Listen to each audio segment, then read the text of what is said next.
Good morning students. आज हम करने जा रहे हैं अपनी worksheet number 54 subject science class 10th। हमारी डेट 11 नवंबर के लिए। तो चलिए शुरू करते हैं बेटा। आज हम अपना चैप्टर करेंगे लाइट चैप्टर में reflection of light and spherical mirrors. ठीक है, जो हमारा चैप्टर था हेरिडिटी एंड एवोल्यूशन, इसमें एवोल्यूशन तो आना नहीं था, सिर्फ हेरिडिटी आना था, जो कि हम कंप्लीट कर चुके। अब देखो, अब हम देखेंगे reflection of light and spherical mirrors. सबसे पहले जो लाइट है वो क्या है?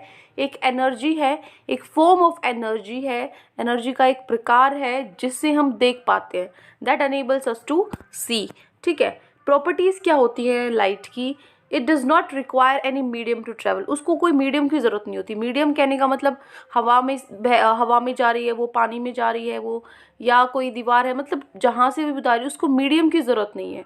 वैक्यूम में भी है जो लाइट है, जो जैसे साउंड है, वैक्यूम में आपको, अगर आपने 9th क्लास में भी एक्सपेरिमेंट किया होगा कि एक आप जार ले रहे हो, ठीक है, उस जार को आप वैक्यूम कर देते हो, मतलब सारी हवा उसके अंदर से निकाल लेते हो, बिल्कुल कुछ नहीं है उसके अंदर, हवा पानी कुछ नहीं है, तो उसके अंदर आप कुछ भी रिंग करते हो तो आपको उसकी आवाज़ नहीं सुनाई देगी। ठीक है, तो क्यों? क्योंकि जो साउंड है उसको मीडियम की ज़रूरत होती है, लेकिन जो लाइट है उसके साथ ऐसा नहीं होता।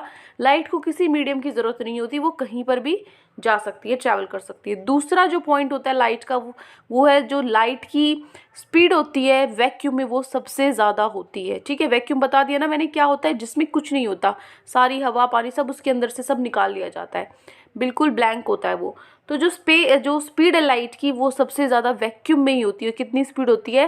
3 × 10⁸। 10⁸ मतलब 1 2 3 4 5 6 7 8, मतलब 10 करोड़। ठीक है, मल्टीप्लाई में 3 तो कितना हो गया? 30 करोड़ मीटर पर सेकेंड। तो ये होती है आपकी स्पीड लाइट की वैक्यूम के अंदर। अब देखो, अब जो मैं बोल रही थी रिफ्लेक्शन ऑफ लाइट और स्फेरिकल मिरर्स, तो रिफ्लेक्शन ऑफ लाइट क्या है? तो रिफ्लेक्शन ऑफ लाइट क्या है बेटा? जब एक लाइट किसी चीज़ पर टकरा के, किसी पॉलिश सरफेस है या जैसे मिरर हो गया, शीशा हो गया, उस पर टकरा के वापस बैक चली जाती है, वो होता है रिफ्लेक्शन ऑफ लाइट। ठीक है, ध्यान से सुनो।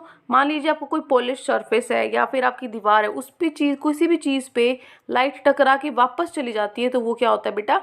रिफ्लेक्शन ऑफ लाइट होता है। ठीक है, bouncing back of light when it strikes on a polish surface like mirror. अब देखो, स्फेरिकल मिरर क्या होता है? जो स्फेरिकल मिरर होते हैं वो दो होते हैं, एक तो कनकेव मिरर होता है और कन्वर्जिंग मिरर होता है।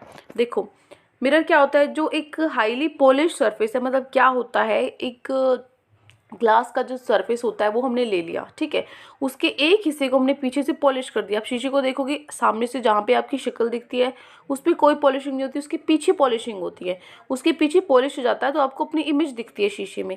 ठीक है, तो ये क्या होता है? एक हाईली पॉलिश सरफेस है, जैसे मिरर है, वो क्या करता है? जितनी भी लाइट है उस पर पड़ रही है सबको रिफ्लेक्ट बैक कर देता है, सबको वापस रिफ्लेक्ट कर देता है। ठीक है, इसीलिए जब लाइट पड़ती है, जब हम शीशे के आगे खड़े होते हैं, तो सारी लाइट वापस टकरा कर हमारी तरफ आती है, हम जो देखते हैं तो हमारी इमेज ऐसे की ऐसी हमें अपनी जो मिरर है उसके अंदर दिखाई देती है। ठीक है, जो क्या होते हैं स्फेरिकल मिरर्स? दो तरह के होते हैं, कनकेव और कन्वेक्स। जो कनकेव मिरर होता है वो होता है कन्वर्जिंग, और जो कन्वेक्स होता है वो होता है डाइवर्जिंग। ठीक है, क्यों होता है? क्योंकि जो ये कनकेव मिरर है वो इकट्ठा करता है सारी लाइट्स को, और जो कन्वेक्स है वो दूर देता है वो, ठीक है, बाहर निकालता है, डाइवर्ज करता है। ठीक है, तो जो रिफ्लेक्टिंग सरफेस है, ये आपका शीशा है मान लीजिए, तो ये जो पीछे वाला इसका सरफेस है, जो ये बैक वाला सरफेस है, ये पॉलिश सरफेस, और सामने वाला है रिफ्लेक्टिंग सरफेस, जहाँ से रिफ्लेक्ट जा रही है, ये है कनकेव में। कनकेव में जो आपका शीशा, ये पीछे से क्या होता है? पॉलिश, और यहाँ पे क्या होता है आपका? Reflecting surface. लेकिन जो कन्वेक्स मिरर है, कन्वेक्स मिरर में बेटा जो रिफ्लेक्टिंग सरफेस है वो कहाँ होता है? ये बाहर वाला, आउटर वाला पॉलिश था ना यहाँ पे, लेकिन कन्वेक्स में आउटर वाला क्या होता है? रिफ्लेक्टिंग सरफेस, और जो अंदर वाला है वो क्या होता है? Polish surface. ये ध्यान रखना है, बहुत बच्चों को कंफ्यूजन रहती है। ठीक है, अब देखो, उसके बाद यहाँ पर एक पॉइंट, इस लाइन को हम बोलते हैं नॉर्मल। ठीक है, तो यहाँ पर आपकी कोई लाइट की रे पड़ी, ठीक है, रे पड़ी कोई लाइट की, तो ये रिफ्लेक्ट होके वापस आ गई, तो जो लाइट की रे पड़ी है उसको बोलते हैं हम इंसिडेंट रे, और जो रिफ्लेक्ट होके वापस आ जाती है उसको हम बोलते हैं रिफ्लेक्टेड रे। ठीक है, उसके बाद जो नॉर्मल और इंसिडेंट रे के बीच में जो एंगल बनता है ये होता है एंगल ऑफ इंसिडेंस, और जो नॉर्मल और रिफ्लेक्टेड रे के बीच में एंगल बनता है वो होता है एंगल ऑफ रिफ्लेक्शन। ठीक है। मतलब जो इंसिडेंट के रे के साथ जो एंगल बनता है वो एंगल ऑफ इंसिडेंस, और रिफ्लेक्शन के साथ जो बनता है रिफ्लेक्टेड रे के साथ एंगल ऑफ रिफ्रैक्शन, ठीक है, रिफ्लेक्शन। अब देखो, तो जो एंगल ऑफ इंसिडेंस और एंगल ऑफ रिफ्लेक्शन है ये आपस में क्या होते हैं बेटा, इक्वल होते हैं, ठीक है। इंसिडेंस को हम आई से डिनोट करते हैं और रिफ्लेक्शन को आर से। तो जो ये दोनों एंगल होते हैं ये क्या होते हैं, बराबर होते हैं। उसके बाद जो इंसिडेंट रे है नॉर्मल है, और जो पॉइंट ऑफ इंसिडेंट है, दोबारा से सुनो, इंसिडेंट रे हो गई, इंसिडेंट रे ये नॉर्मल टू मिरर, ये जो है नॉर्मल मिरर से, और पॉइंट ऑफ इंसिडेंट ये जो पॉइंट है, एंड रिफ्लेक्टेड रे, और ये रिफ्लेक्टेड रे है, ये सब क्या है, एक ही प्लेन पर लाई करते हैं, ठीक है।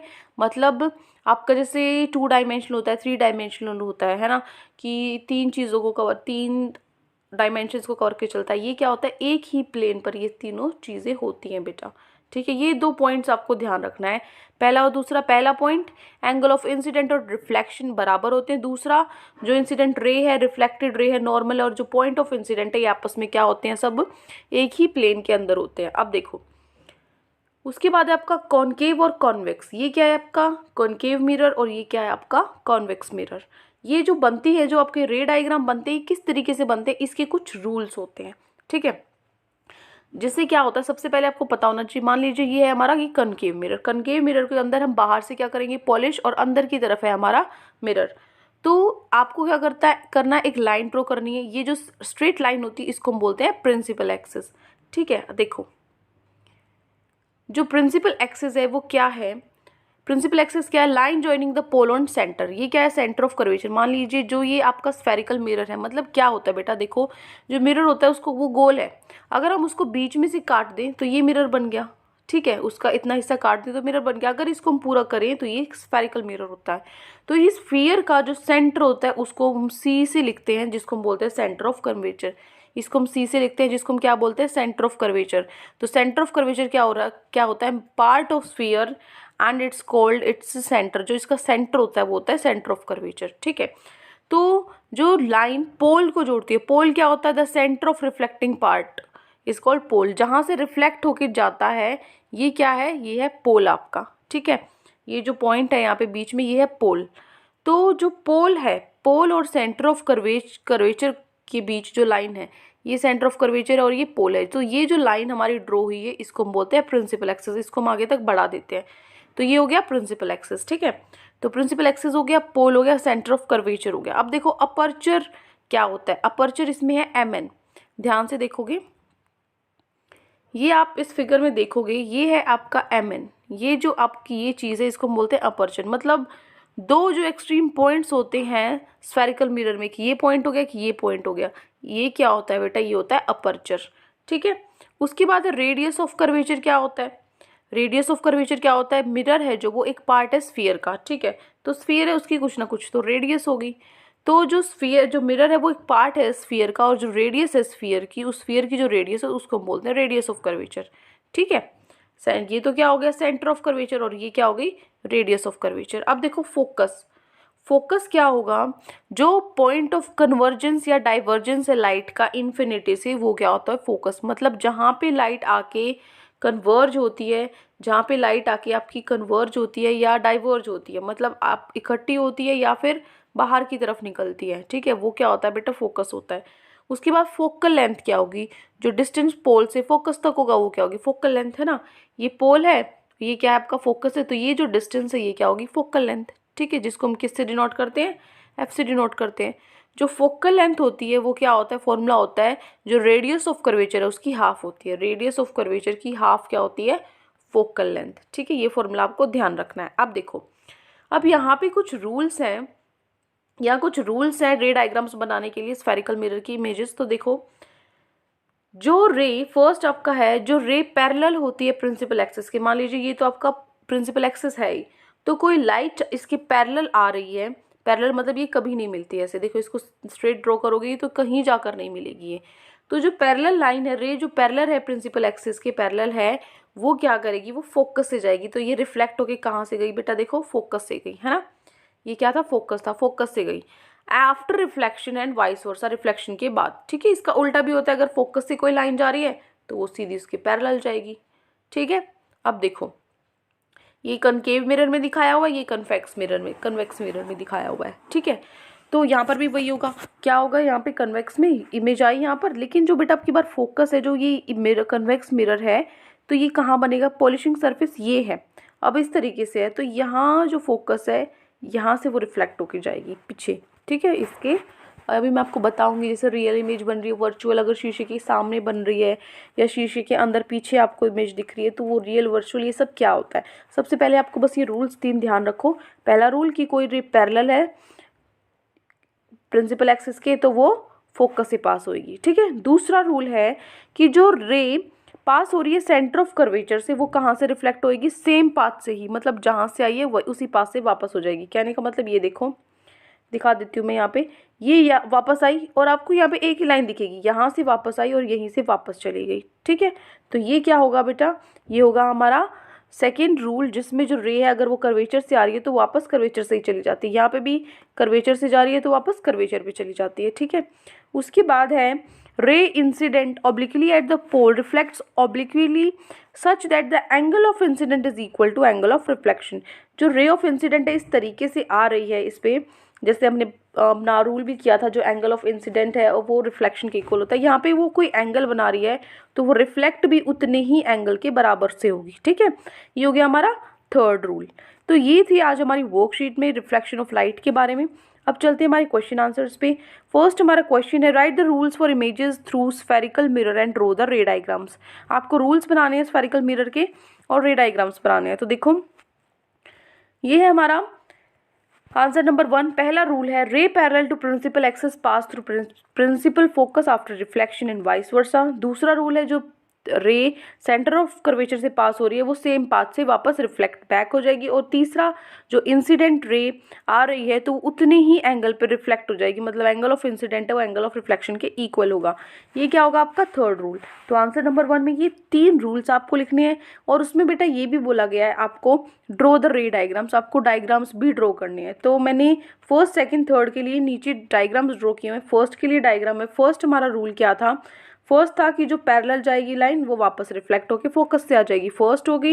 सेकंड फिगर में सेंटर ऑफ कर्वेचर से कोई रे ऑफ लाइट आ रही है तो वो सेंटर ऑफ कर्वेचर से वापस चली जाएगी। और थर्ड क्या है, ये रहा हमारा थर्ड, अगर कोई एंगल से इंसिडेंट रे आ रही है उसी एंगल से वो वापस रिफ्लेक्ट बैक हो जाएगी, ठीक है। तो ये 3 आपको डायग्राम बनाने हैं यहाँ से, और ये 3 आपको क्या करने हैं, रूल्स लिखने हैं। या फिर आप ऐसे कर सकते हो, पहला रूल लिखोगे, उसके बाद पहला रूल लिखने के बाद ये पहला डायग्राम बना देना, ठीक है। उसके बाद दूसरा रूल लिखोगे, ये वाला दूसरा रूल लिखोगे, और दूसरा रूल लिखने के बाद उसके नीचे ये डायग्राम बना देना, ये सेकंड वाले का। और उसके बाद जो तीसरा रूल लिखोगे थर्ड रूल के लिए, आप जो थर्ड वाला डायग्राम है ये बना देना, ठीक है। तो ये डायग्राम्स आपको ड्रॉ करने हैं। हो गया फर्स्ट क्वेश्चन।